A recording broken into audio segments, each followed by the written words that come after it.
Testing, left and right working. Okay. What's up, Net Soldiers? I'm the Alliance. Today, I forgot to charge my camera battery, and it's probably going to die.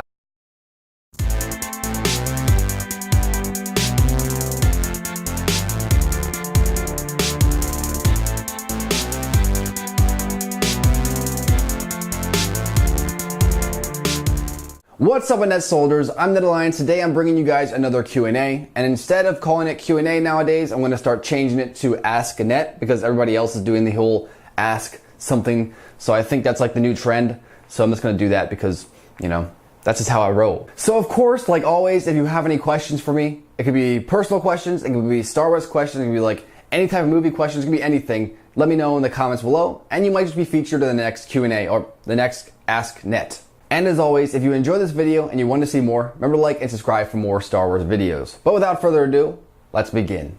Alright, starting off with our first question. It's from R Superman Star Wars 8817. And he said, Net, when The Last Jedi comes out, are you going to be re-ranking your Star Wars films, this time doing 9 Star Wars films ranked worst to best? Yes, I will be doing that again. I'm hoping The Last Jedi is actually going to just surpass any type of like fears I have about it. I think it's going to be really good. I have a feeling it might just be one of the best, if not the best Star Wars film. Now, of course, that could probably come around and bite me in the butt, but I'm actually really excited to see how it's going to go, and I think it will be better than The Force Awakens, but I guess we'll see December 15th. Yeah. Now for our next question is from Darth something. He's actually one of the curators of the Net Alliance Amino, so if you want to go check that out, make sure to go onto like an app on your phone. I think it's on Google Play and App Store, so you can go find the Amino app, then just search Net Alliance, and you can find Net Alliance Amino. It's pretty cool. Cool little thing they got going on over there. Anyways, my question for your Q&A is, can I please be in the Q&A? No. Never. Never. Never. Now our next question is from DarthVenom, and he says, Net, do you think Star Wars Battlefront 2 will have any DLC packs? Yes, it will. However, the DLC will be free. For right now, at least. It's going to be free. The reason why it's going to be free is because they're actually adding more microtransactions into this newer game. So essentially, people are going to be paying for this extra cosmetic stuff. I hope it's just cosmetic stuff. I hope it's not like a pay-to-win type situation, because that's going to really ruin the game. But I don't think they're going to. I think EA is listening to their fans, finally. And it's so, it's weird to say finally, but it's so true. They're finally listening to what we want from Star Wars Battlefront, and they're giving it to us in Star Wars Battlefront 2. So I hope they play it smart, and I hope they do the right thing. So essentially, the way it's going to work is they're going to be charging people microtransactions for stuff. So essentially, people are going to be buying like helmets, maybe some type of helmet skins, other pieces of armor, stuff like that. They can maybe buy different skins for heroes, maybe, stuff like that. And essentially, the money coming in from that is going to be able to pay for the DLC for everybody else. So although someone's paying for this or someone's paying for that, no one is going to have to pay for the DLC packs coming out. So that makes it really good, because a big problem with games is the fact that half the player base will buy the DLCs and the other half don't really want to. So then you can't have these two play on the same maps all the time. And that kind of makes a split between the fan base, and you don't want to do that. So I think this is a very smart thing that EA is doing. You might as well give out this cosmetic stuff that doesn't make people win, but makes people feel happy that, hey, you know, I got a purple Stormtrooper now. Maybe that's a thing. You know, I have my purple Stormtrooper skin, and I'm happy. And it only cost me $5. And all that money is going to go to being able to fund the future DLCs. So I do think this is a clever marketing trick, as well as something that actually makes sense. And it's something that I feel everyone can kind of get behind. And it's a good way to do DLCs if you're going to do DLCs. Because now everyone gets the DLCs when they're released, and no one is going to be alienated from not wanting to buy DLCs, because that was one of my biggest problems with the original Battlefront. It's because I don't want to pay for DLC, and the game wasn't that great to me anyway, so I'm not going to buy more from it if I don't really care about it in the first place. So this is a great way to kind of remedy that, and I really like what they're doing. So keep up the good work, EA. Keep listening to your fans. I like this new EA. Hopefully they stick around for a little longer. Our next question is from Lemol Mendoza, and he asks, is Darth Maul dead? Yeah, I'm pretty sure they killed off Darth Maul. Like, he's gone now. Unless the fans bring him back again, in which case, then he's not dead. But then again, the dude survived getting cut in half and falling stories and stories and stories to his death. And then he gets sliced across the chest once and just falls over dead. So I don't know. Maybe. I'm going to say maybe just to keep everyone happy, but I'm pretty sure Maul's gone. Our next question is from JS Stop Motion Studios, and he says, what Legends characters, if any, do you think will be re-canonized in Star Wars Rebels, The Last Jedi, or Episode 9? Would be cool if Rey uses double-bladed lightsaber that belonged to like Satele or Bastila. That would be an interesting idea.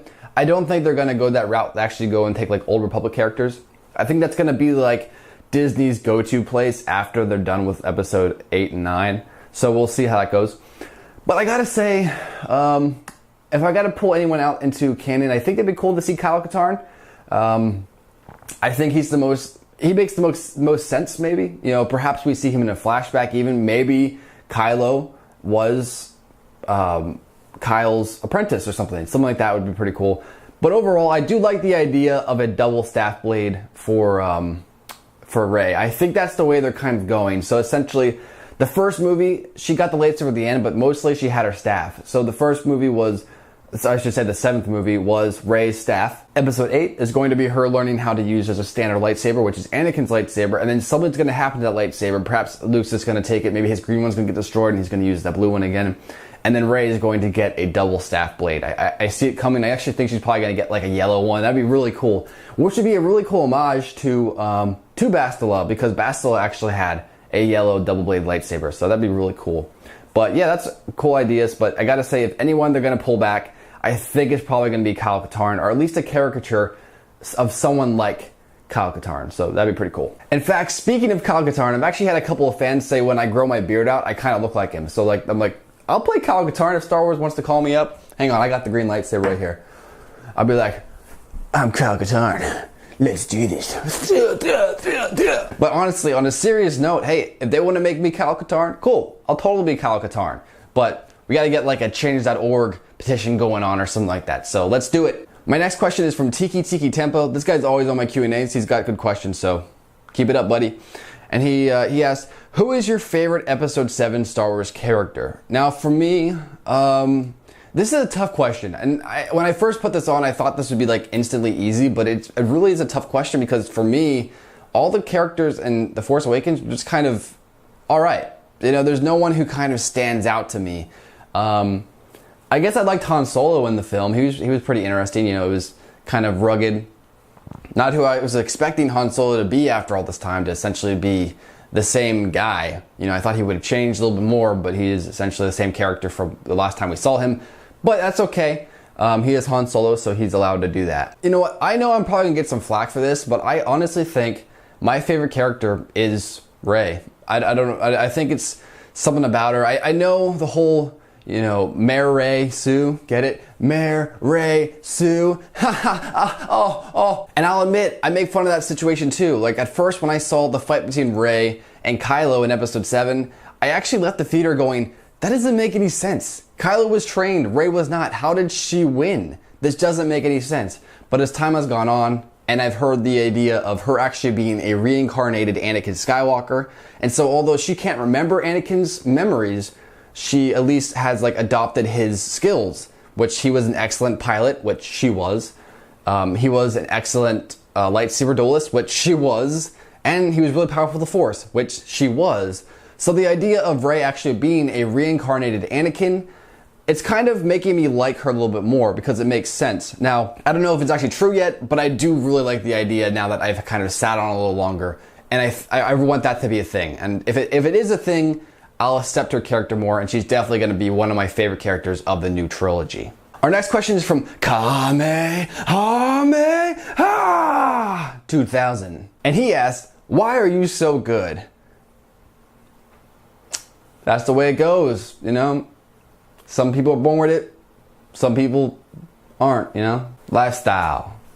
Or what do the kids do nowadays? They do the whip like, yo, cause I got swag, dog. I got swag. Or also the kids, they go, yeet, yeet, yeet, yeet, yeet, yeet. Now that's how they do it nowadays. So good job, kids. Now we got Narwhal Productions and Stop Motions, and he says, Net, are you related to Sweeper? Actually, Sweeper is one of my clones. I have a couple different clones, and so there's like the standard clone, 1 and 2, and then I have 3 standard clones, and then the Sweeper was kind of like the extra clone. So that's why he's a little different from all the rest of us. So, yeah. Next question is from Noah, son of Aragorn, and he says, Net, are you a Lord of the Rings fan or a Star Wars fan? I actually love both series. They're both really, really good. Clearly, I'm a bigger fan for Star Wars. I have to admit that. I mean, just look at all the stuff behind me, you know, and the stuff on my wall over there. It's all Star Wars, you know. Lord of the Rings was a big part of my life growing up, but so was Star Wars. And although I love both franchises, Star Wars is definitely my favorite franchise of all time. And our next question is from Super Saiyan, and he says, on a scale from 1 to 10, how would you rate Master Windu? Now, it depends on what you mean by how would I rate him. Would I rate him on lightsaber skill, force abilities, or just overall? So I don't really know which one you're asking, but I'm going to go just overall as a Jedi, as a human being, as a power figure, just like that. I would say he's a solid 9. I think Windu is very powerful. He's definitely underestimated by many of my fans. A lot of people actually like to say that I actually overestimate him, but I think a lot of people don't realize just how powerful Mace is. And I'd recommend you guys actually checking out a lot more of the canon stuff about him. You can look at the legend stuff too, but you know, it doesn't really count anymore. But look at the canon stuff about Mace Windu, and you'll see what I mean. There's a lot of different stuff that makes him very powerful. I mean, first off, Mace Windu, Yoda, and Dooku were essentially the strongest lightsaber duelists of their time. And then Anakin came into there too. But when it comes down to it, there's a lot of different stuff that Mace Windu has going for him, specifically Vapad form, which wouldn't particularly work against a standard Jedi, but it works against Sith. So it's one of those things where it all depends on how you want to look at it. But when it comes down to it, I honestly think Mace is a force to be reckoned with. And when I have people who go, Mace is, I think you overestimate Mace a little bit. I don't get why they say that, but whatever. I just recommend you get a little bit more knowledge about someone or something before you go around making claims like that. But of course, that's just my opinion. But that's it for this edition of Ask Net. If you have any future questions for a future Ask Net video, let me know in the comments below. Remember to like and subscribe for more videos, guys. And until next time, I'll see you tomorrow. Peace.